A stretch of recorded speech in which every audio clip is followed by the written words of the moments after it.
हाय everyone. इन दिसंबर 2025 UGC NET के एग्जाम में हमसे एक टर्म पूछा गया था डाइजेसिस, जिसका लिटरल मीनिंग होता है टू नरेट। ये ग्रीक वर्ड है। सबसे पहले प्लेटो ने इन हिज वर्क रिपब्लिक में इस टर्म को इंट्रोड्यूस किया था in pair along with my message, जिसका मतलब होता है इमिटेशन, और डाइजेसिस का मतलब है द प्योर नरेशन।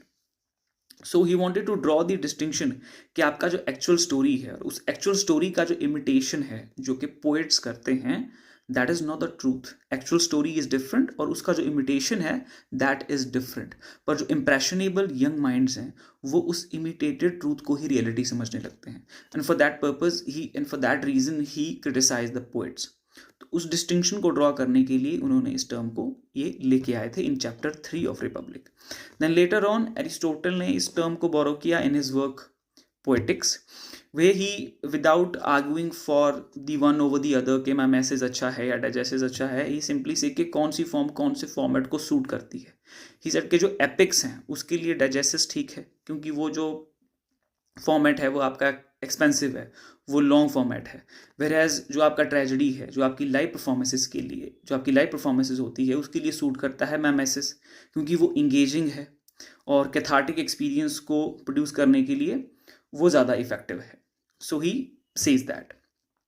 फिर डाइजेसिस को टेलिंग कहा है और आपका जो मैमेसिस है उसे शोइंग कहा है। एपिक में वो टेलिंग चलती है और ट्रेजेडी जो लाइव परफॉर्मेंस में वो शोइंग चलती है।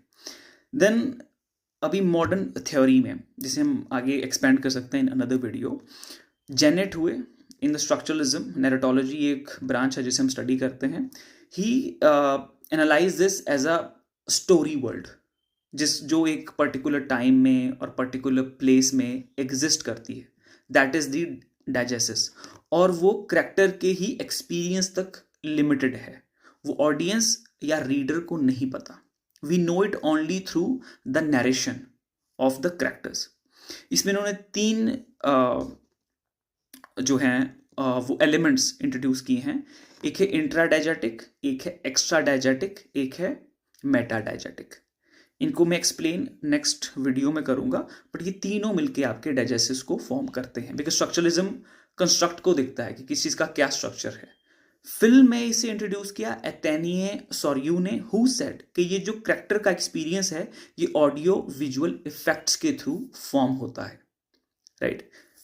और इस टर्म को और आगे एलेबोरेट करेंगे हम अनदर वीडियो, बिकॉज काफ़ी बड़ा ये एक कॉन्सेप्ट है। So stay connected with me. Happy learning.